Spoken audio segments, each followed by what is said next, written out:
Quero conversar com você sobre a imprensa brasileira, essa leitura sobre a guerra. Você sabe que a gente deu essa notícia? Vou até recuperar aqui da PF, né, essa prisão que a Polícia Federal fez de homens que estariam planejando atentados terroristas. E a nota da Polícia Federal não traz nada em relação ao Hezbollah, nem ao Líbano. Traz que essa operação foi feita, que existe uma investigação em curso em relação a ataques que seriam cometidos aqui no Brasil, mas a imprensa, a grande imprensa, já traz que podem ser membros do Hezbollah, que vieram do Líbano, que foram treinados lá, que estariam planejando ataques a sinagogas,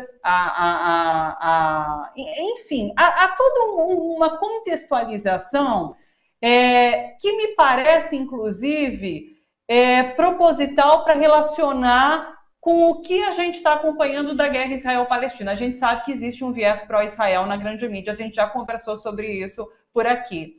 E, assim, essa mídia continua alimentando esse viés, essa contextualização. A gente teve 2 episódios recentes, né? A gente teve Jorge Pontual falando que hospitais deveriam ser bombardeados, porque se há membros do Hamas lá, há legitimidade de Israel em bombardear.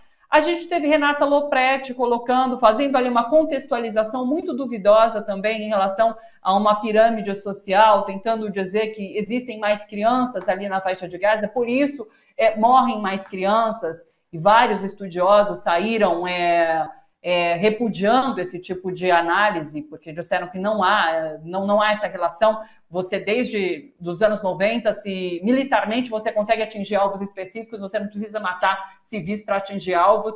Então, assim, a gente continua observando, agora talvez mais pontualmente, esse viés pró-Israel na cobertura pela grande imprensa hegemônica desse conflito. Como que você está analisando? Então, Thalita, esse episódio de hoje, dessas prisões efetuadas pela Polícia Federal, eu acho que, primeiro, tem que ter rigor na investigação, né? O Brasil não pode ser contaminado, né, por essa ação belicista, genocida, racista, colonialista de Israel. Não pode ser contaminado por isso. O Brasil, os povos não têm essa tradição, né? Nosso povo não tem essa tradição. Então, nós não podemos ser contaminados. Então, a Polícia Federal precisa investigar para abortar qualquer tentativa de transportar para o Brasil uma coisa que não tem a ver conosco, né? Então, acho importante isso, né? Tem 11 mandatos de busca e apreensão, 2 pessoas foram presas, tá? Isso é uma coisa. Rigor, não ser inocente, né? Outra coisa é já carimbar. Então, você já chegar e falar, não, é o Hezbollah, são terroristas, né?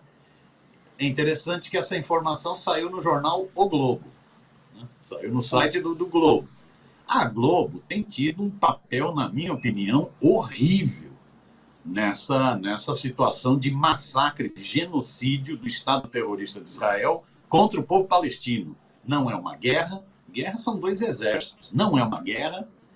São 2 estados, não é uma guerra e não é contra o Hamas. Essas 4.000 e poucas crianças que já foram assassinadas não são soldados do Hamas, são crianças assassinadas. Então não é uma guerra e não é contra o Hamas. É um genocídio contra o povo palestino que dá continuidade a décadas de genocídio. Então, você precisa... A postura da Globo tem sido muito ruim nesse sentido.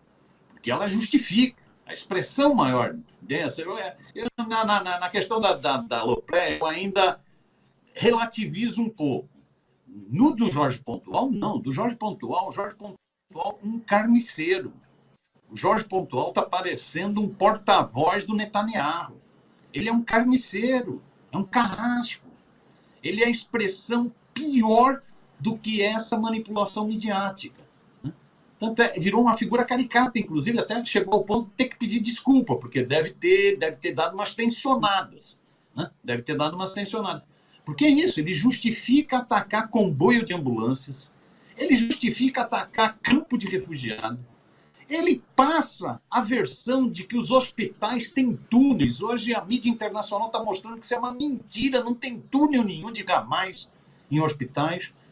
Então, essa cobertura muito enviesada, principalmente da TV Globo, principalmente do Grupo Globo, né? Aí composto de site, jornal, TV aberta, TV fechada, CBN, rádio, é um complexo.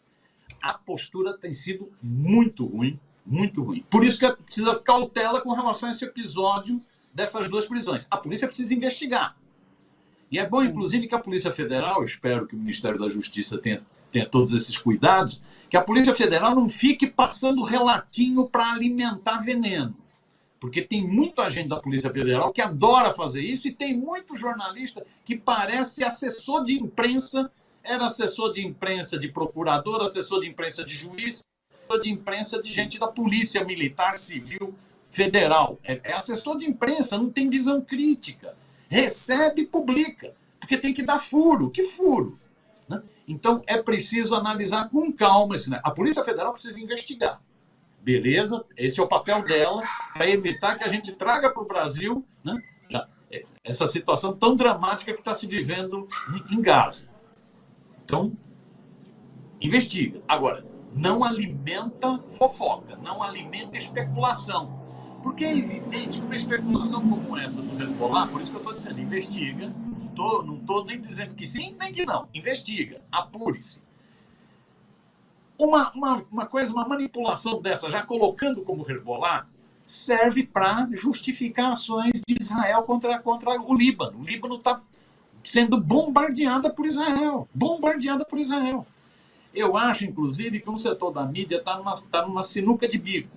Por quê? Porque os protestos contra esse genocídio, massacre, cresceram no mundo inteiro, não cresceram só no mundo árabe. Eles estão crescendo. Você pega as manifestações na Europa, são impressionantes. Até o Brasil, que não tem, na minha opinião, uma grande tradição de solidariedade internacionalista, vem crescendo as manifestações. Os movimentos sociais estão jogando muito peso nessas manifestações de solidariedade ao povo palestino, numa postura altiva de solidariedade internacionalista. Então, isso vai crescendo. Quando isso cresce, para um setor da mídia fica uma encalacrada, fica meio na sinuca de bico. Ou seja, Israel não está conseguindo vender a sua versão. Nessa batalha de narrativas, Israel está perdendo. E aí a mídia fica meio encalacrada. Porque ela perde, seja do ponto de vista de protestos de rua que estão não crescendo, Israel perde, seja do ponto de vista de isolamento diplomático, não é só a votação no Conselho de Segurança da ONU, em que só os Estados Unidos vetaram. Não é só. Né? Você tem aqui no nosso continente, eu espero que o governo brasileiro esteja analisando com rigor isso. Você tem aqui no nosso continente, a Bolívia rompeu relações diplomáticas com Israel. Sim. Colômbia e Chile chamaram seus embaixadores, que é um primeiro passo de rompimento de relações diplomáticas. Ou seja, Israel ele não consegue vencer a batalha de dar narrativa no mundo, e por isso o ataque ao Hezbollah, por isso o ataque ao Líbano também. Ele não consegue vencer essa batalha de narrativa, né? E ele não consegue vencer na batalha diplomática. Ele vai se isolando politicamente, até no nosso continente aqui, né? Você tem ações mais contundentes do que a ação, no meu entender, do governo brasileiro. A ação do governo brasileiro é positiva, mas é muito tímida no meu entendimento.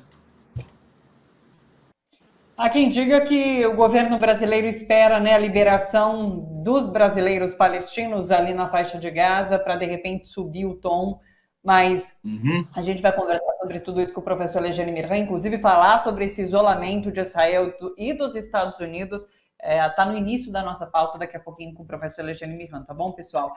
Miro, muito obrigada, sempre muito bom te ouvir, bom trabalho para você por aí, a gente volta a se encontrar na quarta. Beijo grande, até. Valeu, Thalita, beijão e bom trabalho aí, tá? Tchau, tchau. Muito obrigada. Altamiro Borges, jornalista, presidente do Centro Barão de Itararé, sempre com a gente aqui às quartas no Bom para Todos.